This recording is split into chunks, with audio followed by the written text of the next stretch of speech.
Почитувани, добар ден! Ги следите вестите на Канал 8. Започнува втората фаза од програмата за зачувување на природата во Македонија, со која беше опфатен источниот регион. Со програмата ќе продолжи поддршката на проекти на општините и здруженијата, со цел да се воспостават заштитени подрачја во сливот на реката Брегалница. Програмата за зачувување на природата во Македонија, што како проект на Швајцарската агенција за развој и соработка, а во координација со Фармахем од Скопје, започна да се реализира во 2012 година. Продолжува со имплементација на втората фаза. Главната нејзина цел и понатаму останува да и се помогне на Република Македонија во зачувување на уникатната биолошка разновидност и на природните екосистеми преку одржливо управување и користење на природните ресурси со особен фокус на Брегалничкиот регион. Заради подетално представување на планираните активности, во Кочани се одржа иницијален состанок со сите заинтересирани страни. Посебен акцент ќе се даде на два производи, како што е медот, нешто што е многу значајно за овој регион, како потенцијал за подобрување на социоекономските услови за живот и секако оризопроизводството, гранка која што е многу значајна за локалното население. Програмата ќе ги поддржи овие две гранки, првично во подобрување на начините на практикување, во смисла на намалено користење на хемиски препарати во производството, контролирана употреба на водата, ресурс кој што ни е многу значаен, обуки, јакнење на капацитетите и наоѓање на начини за подобрување на пласманот на овие производи. На презентацијата на втората фаза од проектот во Кочани беше речено дека еден од главните очекувани резултати е подобрување на статусот на природните вредности со прогласување на така наречени заштитени подрачја, нешто што досега во Македонија воопшто не било застапено. Анализите кои што ги направивме во првата фаза покажаа дека регионот на вистина изобилува со природни вредности кои што бараат посебен третман за нивна заштита, затоа што воспротивно сите други активности од економијата, енергетиката и така натаму можат да имаат неповратни последици по природните вредности. Продолжувањето на активностите од програмата за заштита на Брегалничкиот слив се реализира во соработка со Центарот за развој на Источно-Плански регион, а финансиската поддршка, како и во првата 4-годишна фаза, и сега е на швајцарската влада. Наредната фаза исто така ќе трае 4 години со вкупен буџет од 3,8 милиони швајцарски франци. Донаторот е истиот, Швајцарската агенција за развој и соработка, преку националниот координатор на програмата Фармахем од Скопје. Стратешки партнер е повторно Центарот за развој на Источен Плански регион, а партнери во програмата се Министерството за животна средина и просторно планирање, Министерството за земјоделство, шумарство и водостопанство, Шумарскиот факултет од Скопје, Македонското еколошко друштво и Македонски шуми. Општините и граѓанските здруженија од регионот и во наредниот период до 2020 година ќе имаат можност да добијат поддршка за реализација на активности што ќе бидат во рамки на изработените стратешки и плански документи за Брегалничкиот регион, а што се основа за одржливо управување со природните ресурси и негов развој. По продолжувањето на мандатите на градоначалниците и советите, одблокирано е работењето на општините во Македонија. Тоа значи дека извршувањето на функциите продолжува нормално, а ќе може да се потпишуваат сите документи и да се објавуваат огласи за продажба на градежно земјиште. Откако Собранието на Република Македонија донесе одлука за продолжување на мандатите на градоначалниците и на општинските совети, работењето на локалните самоуправи продолжува да се нормализира. Подписите на првите луѓе во општинската администрација се валидни и тие веќе ги подпишуваат сите предмети и решенија за исплати на плати, како и документи за компаниите кои ги реализираат инфраструктурните проекти. Со одблокирањето на работата, општините можат да ги издаваат и сите документи што им се потребни на граѓаните, а исто така и навреме да се исплатат платите на општинската администрација и на децентрализираните институции. Граѓаните кои имаат купопродажни договори за недвижен имот можат да ги добијат решениите од општините и да го платат данокот на промет по купувањето или продавањето на куќи, станови и објекти или пак друг недвижен имот.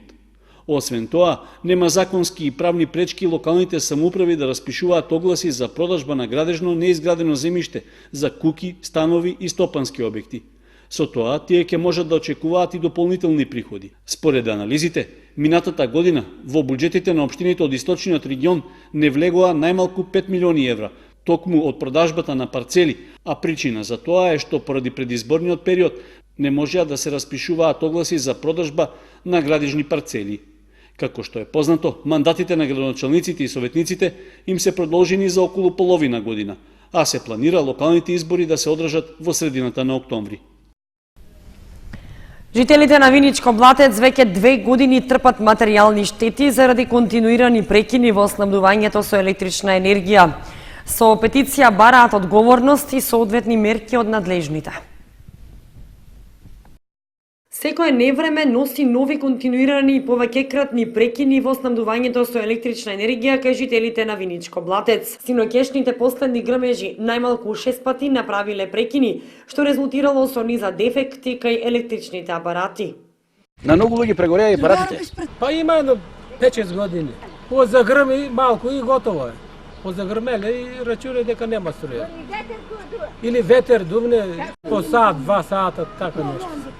Зависи, некогаш може да дојде и повише. Евана треба да дојде да види што е работа. И жиците се откачени и нема ги да дадат. Сигурно по еднаш, 2 пати обавезно. Бајди треа. Ставаме и свеќи бајди. Не да ми има трансформатори, ама треба, значи да треба и друг да се стави. Има прекини, има стално. Телефони прегоре, апаратово што е за интернет. И са кога да загрми одбавезно вада. Ќе прегори. Може да има 2-3 пати. Меѓутоа, проблемот кај блатчани не е од вчера. Трае најмалку 2 години. Последната петиција од приватниот сектор, кој има претрпено најмногу штета, е доставена минатата година во април, но од тогаш до денеска подобрувањето е незначително, велат од местната заедница. Со бригна за струјата 4-5 години. Тоа е стварно превише, дури ненормално. По ден, некој се ваќа по 10 пати да прекинува. Народот толку револтиран, што ние имаме многу проблеми. Правиме да петиција, од тогаш ништо не е преземено. Има негласи, да минимално нешто подобро, али тоа е слабо. За проблемот на блатчани одговор побаравме и од контакт центарот на Евана, но од таму реакцијата резултираше со одговор дека кај нив вакви пријави за дефекти нема стасано. Од местната заедница со апел за одговорност од надлежните во Евано. Ја би ве замолил, како председател на местна заедница, пошто ние у наше сознание дека имало некој си проблем, на некој си трансформатор, што коштава околу 20.000 евра, они неќе да го санират. А ние цело село страдаме. И затоа ја би ви замолил подхитно тоа да го направите. За ако не го направите тоа, ние сме принудени да излеземе на улица. Во поранешната општина Блатец има околу 500 куќи, а на список се околу 2000 жители, од кои половината мигрирале во странство.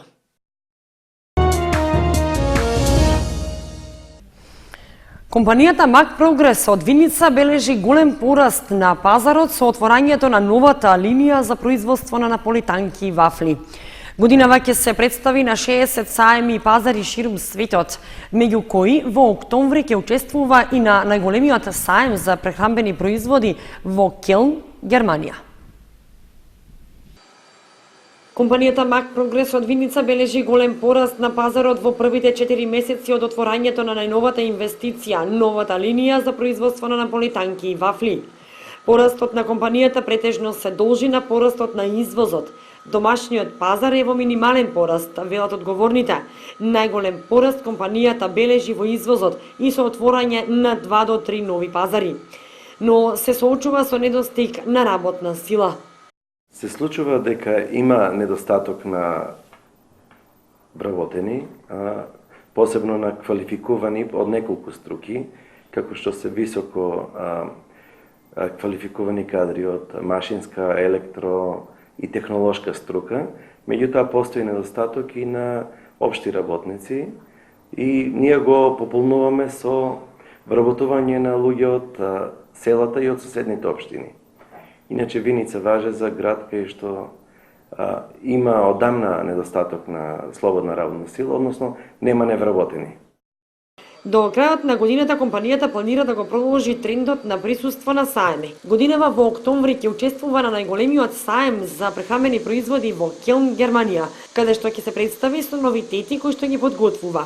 До крајот на годината пак компанијата ќе присуствува и на други 60 на пазари ширум светот. Инаку, најстариот и најуспешниот производ на Mac Progress е брендот Винчини, чии производи може да се најдат низ 30 држави ширум светот.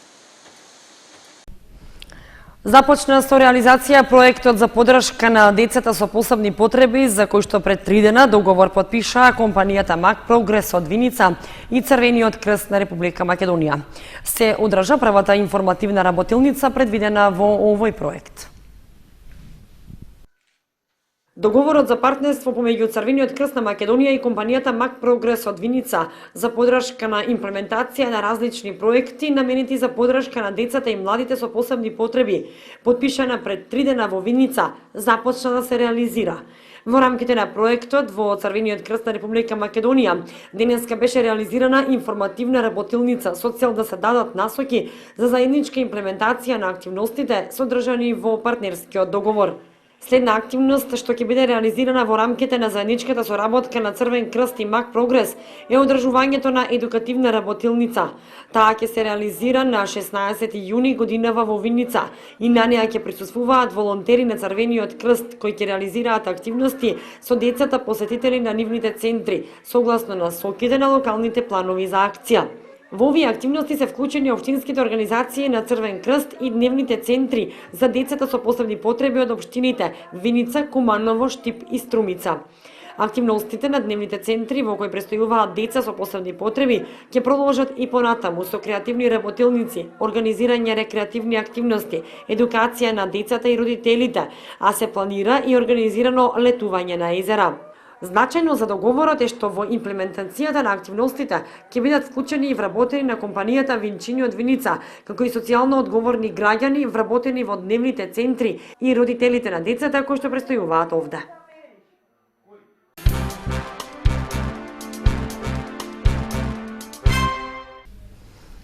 Комуналното јавно предпријатие Водовод започна постапка за набавка на нови моторни косилки за трева и друг придружен алат. Според тендерската документација, планирано е за набавката да се потрошат околу 5000 евра. Набавка на нови моторни пили и косилки за трева и придружен алат ќе реализира комуналното јавно предпријатие Водовод во наредниот период. Тоа е дел од редовната програма за хортикултурно одржување на јавните површини на повеќе локации во градот. Планираната сума што треба да се потроши за оваа намена изнесува над 300.000 денари, при што според техничката спецификација парите ќе бидат наменети за купување 5 моторни косилки со различна моќност и широчина на откосот, 6 пили за кастрење, гранки и грмушки, 9 потопни пумпи за фонтани и друга ситна опрема. При тоа, од добавувачот се бара да обезбеди целосна испорака на потребната опрема, сукцесивно во рок од 10 дена од денот на склучувањето на договорот за јавна набавка, односно 10 дена од нарачката. Рокот за тендерската постапка, односно на јавниот повик за избор на добавувач на опремата, веќе тече, а пријавувањето на заинтересираните субјекти е до 16 јуни. Ваквите набавки во комуналното предпријатие Водовод се редовни и вообичаено се прават еднаш годишно. При тоа, минатата година за истата намена беше предвидена истата сума. Дополнително пак, за набавка на резервни делови за пилите и косилките, просечно годишно се трошат по над 10.000 евра. Во Основното музичко училиште Ристо Јуруков во Кучани се одржа рецитал на флејта на ученичката во Државниот музичко училишен центар Сергеј Михајлов од Штип Тамара Лазарова. Рециталот беше приреден во пијано придружба на Марија Стојанова и професорката Драгана Карова. Рецитал на флејта приреди Тамара Лазарова, ученичка во Државниот музички училишен центар Сергеј Михајлов од Штип, во класата на професор Елена Мирашчиева. Лазарова настапи во пијано придружба на Драгана Карова, професор во Основното музичко училиште Ристо Јуруков. Ова е мојот втор солистички концерт. На овој концерт се представив со повеќе дела. Форие Фантазија, Концерт Девиен, Дојранка и Анданте Моцарт. Во иднина планирам да се запишам на факултет и голема благодарност до клавирската придружба, мојот корепетитор Драгана Карова и на сите присутни кои беа оваа вечер. Чест и задоволство е да се биде професор на еден изворедно талентиран ученик со кој работам 8 години во основното музичко училиште овде во Омил Христо Јуруков и во средното Дамот Сергеј Михајлов. Тамара е прекрасен ученик што брои многу успеси и не само во полето на флейтата, него во сите области, значи во музиката, по сите предмети и посакува многу успех, многу среќа таму каде ќе се запише и да ја чекаме со прекрасни резултати.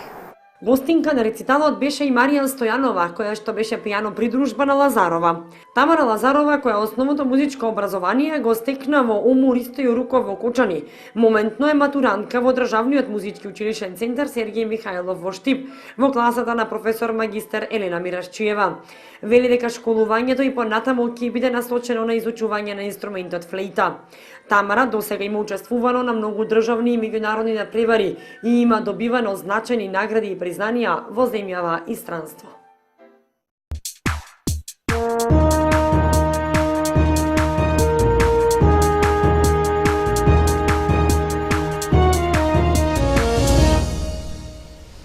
Следува информацијата од спортот. Нов предизвик за младите каратисти од Кочани предстои викендов на државното првенство што ќе се одржи во Скопје.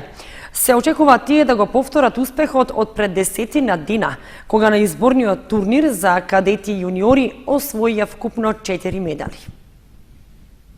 Нема пауза во настапите на членовите на карате клубовите Партизани и Кочани, кои продолжуваат да редат успеси во домашните надпреварувања. Откако пред 10 дена освоија вкупно 4 медали на државниот изборен турнир за кадети, јуниори и каратисти до 21 година, што се одржа во Скопје, викендов што следува ги очекуваат нови настапи на државното карате првенство. Нема причини за сомнежи дека тие нема да го продолжат досегашниот успешен настап, со оглед што сите се во добра форма и напорно се подготвуваат за првенството. Од изборниот турнир во Скопје, членовите на карате клубот Партизан се вратија со еден сребрен и 2 бронзени медали.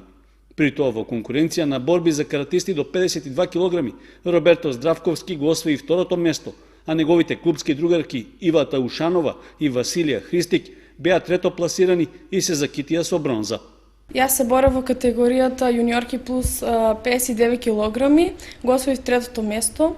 Сега во недела имаме изборно за Балканско и се надеваме за успех. Тренираме многу редовно, секој ден тренираме, викендот трчаме цел клуб и затоа постигнуваме добри успеси. Противник имав повеќе, имав од Форца, од Скопје.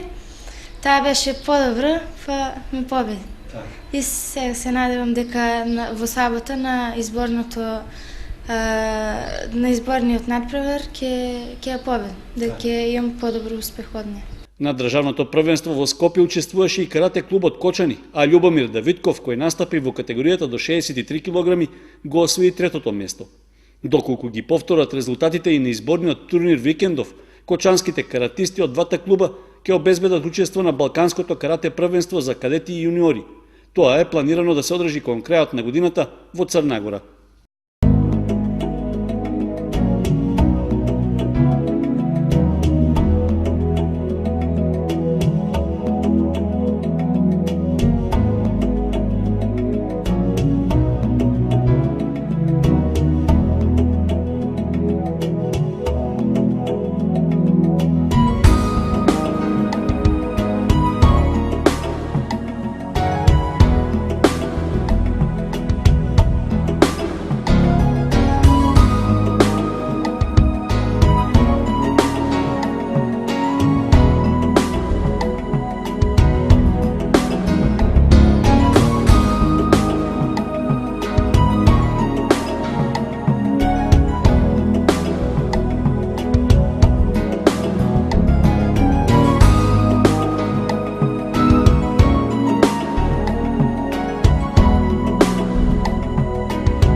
Почнувани, тоа беше се што ви подготвивме за вестите на Канал 8. Овие информации ги имате и на нашата веб страница kanal8.mk. Довидување.